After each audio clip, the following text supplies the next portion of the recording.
And that's how it goes. I'm so excited because we've tracked her so far and we've managed to find the little princess sitting beautifully in a tree for us. She's taking it very easy. To give you an idea of how far we've come from Djuma almost, I don't even know how far into Buffelshoek now, and she was going up and down, around and about. Her tracks were all over the place, and then she kind of got driven over by a car in places, so it was tricky to see where her tracks were going, and kind of followed on foot for a long time. And then eventually spotted her in the tree up ahead, which is really, really cool. And she's got those piercing, beautiful eyes, as only Tlalamba can have. It's a pity there's these little sticks in front of her face for now, but that's okay. We might reposition slightly. You know what? I think let's reposition, because I've seen there's another gap here that might work a little bit better. But I'm super excited that we're going to get to spend some time with her. Unfortunately, if she does come down the tree, it's going to be a bit tricky, because where we are is right on the edge of our signal range, to the sort of north. And you can see the telltale giveaway already from that shot there, is that little tail hanging down. So that's what I spotted first, was just the tail. Luckily, she's facing the opposite direction from where I was walking, because otherwise she might have come down the tree and disappeared in this long grass. But at least, like I said, we found her and she looks fairly comfortable. It's still very warm at the moment, so I don't think we're going to see little Tlalamba coming down anytime soon. She also looks like she's got a very full belly. Her tummy is full. If you look at that. Full or full of cubs? I wonder.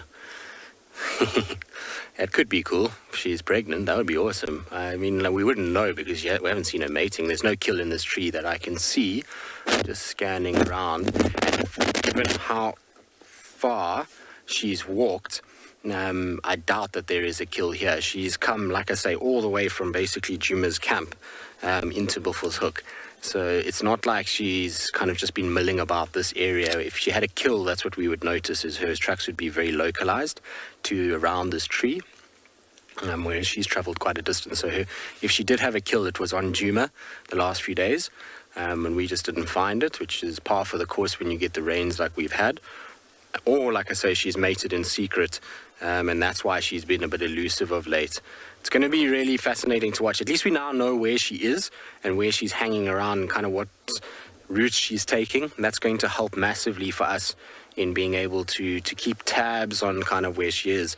I often say this when we come back to work after being away for a little bit, it really does take us a little bit of time to just get the patterns going again. While overall they're pretty similar, sometimes, kind of month apart, they can start to utilize different roads. Maybe another female's pushing another male and can just slightly alter what they're doing and where they're walking. So, for example, Tandi's a great one for this, because when I was here a month ago, she was always around Torchwood Camp.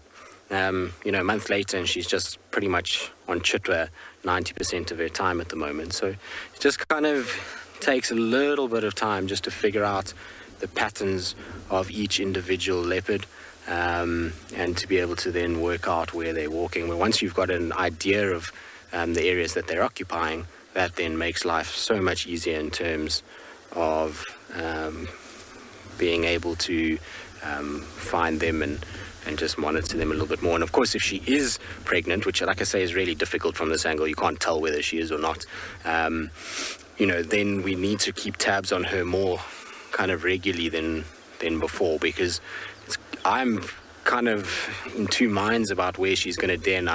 She's either going to den kind of central Djuma or deep in Djuma, or I think she might even give birth here in Buffelshoek. I think she's found it's quieter from a hyena's perspective up this side, and she's spending a lot of time up in this northern sector. So we'll just have to see how that influences her potentially kind of denning and what she feels in terms of denning.